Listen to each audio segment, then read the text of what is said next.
Hello friends, மூட்டு வலி, தலைவலி, முதுகு வலி பஞ்சு போல் பறந்து போகிறதுக்கு ஒரு சூப்பரான வழி பார்க்கலாமா?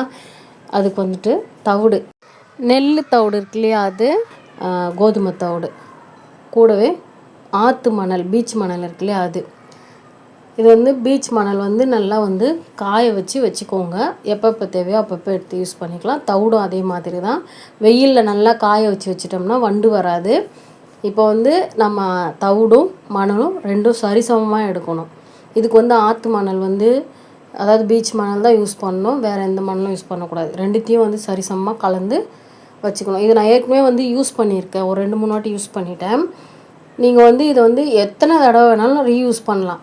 அந்த தவிடோட கலர் வந்து மாறுற வரைக்கும் நீங்கள் ரீயூஸ் பண்ணிக்கலாம். அது வந்து லைட்டு வெளிச்சம் சரியாக தெரியல, அதனால் கலர் அப்படி தெரிஞ்சு. இப்போ பாருங்கள், கடாயில் கொட்டும்போது கலர் பாருங்கள். இது வந்து கலர் வந்துட்டு எத்தனை தடவை வறுத்தாலும் அந்த அளவுக்கு அவ்வளோ சீக்கிரம் வந்து மாறாது. அதனால் நம்ம ரீயூஸ் பண்ணிகிட்டே இருக்கலாம். இப்போ ரெண்டுத்தையும் சேர்த்து நல்லா ஹை ஃப்ளேமில் வச்சு வறுத்துக்கலாம். அந்த தவிடோட வாசம் வந்து நல்லா வரும். வறுபடும்போது நல்லா புகை வரும். அந்த டைமில் எடுத்து காட்டன் துணி தான் வந்து யூஸ் பண்ணணும், வேறு எந்த துணி யூஸ் பண்ணக்கூடாது. இந்த மாதிரி ஒரு காட்டன் துணி எடுத்துகிட்டு அதுக்குன்னு தனியாக வச்சுடுங்க. அப்படியே கூட அந்த துணியோடு வச்சுக்கலாம். அவங்களுக்கு எப்போ தேவையோ அப்போ வந்து கடாயில் கொட்டி சூடு பண்ணி வச்சுக்கலாம்.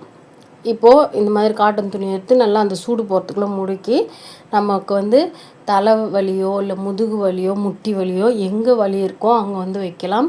இது வந்து ரத்தம் கட்டி இருந்தால் கூட அந்த இடத்துல வந்து வைக்கலாம்.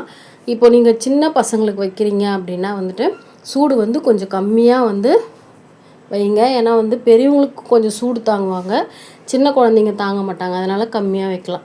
சின்ன பசங்களுக்கு யூஸ் பண்ணலாம். ஏன்னா வந்துட்டு நான் இது வந்து சின்ன வயசில் வந்து எனக்கு அடிக்கடிக்கு தலைவலி வரும்போது இது வந்து ஒரு மெடிக்கல் கார் வந்து என்னோடய அம்மா கிட்ட சொன்னது தான். அடிக்கடிக்கு வந்து டேப்லெட் போட வேண்டாம், சின்ன வயசாக இருக்கிறதுனால நீங்கள் வந்து நான் சொல்கிறபடி பண்ணுங்கள், சரியாக போய்டுன்னு சொன்னார். இந்த வைத்தியம் தான் அவர் சொன்னார். அதே மாதிரி எங்கள் அம்மாவும் வந்துட்டு கண்டினியூவாக பண்ணிகிட்டே இருந்தாங்க. அது வந்து அந்த தலைவலி வந்து எங்கே போச்சுன்னே தெரியாது, அந்த அளவுக்கு வந்து பஞ்சாக பறந்து போச்சு. அதே மாதிரி தான் முட்டி வலிக்கும் முதுகு வலிக்கும் சரி, இந்த மாதிரி நல்லா வந்து சூடு பொறுக்க ஒத்தடம் கொடுத்து பாருங்கள். கொஞ்ச நாள்லேயே ரிசல்ட் தெரியும். உங்களுக்கு இந்த வீடியோ பிடிச்சா மறக்காமல் ஒரு லைக், சப்ஸ்கிரைப் பண்ணாமல் இருந்தீங்கன்னா சப்ஸ்கிரைப் பண்ணி சப்போர்ட் பண்ணுங்கள். ஃப்ரெண்ட்ஸ் அண்ட் ஃபேமிலிக்கும் ஷேர் பண்ணுங்கள், அவங்களும் பார்த்து பயன்படுத்தும். தேங்க்யூ.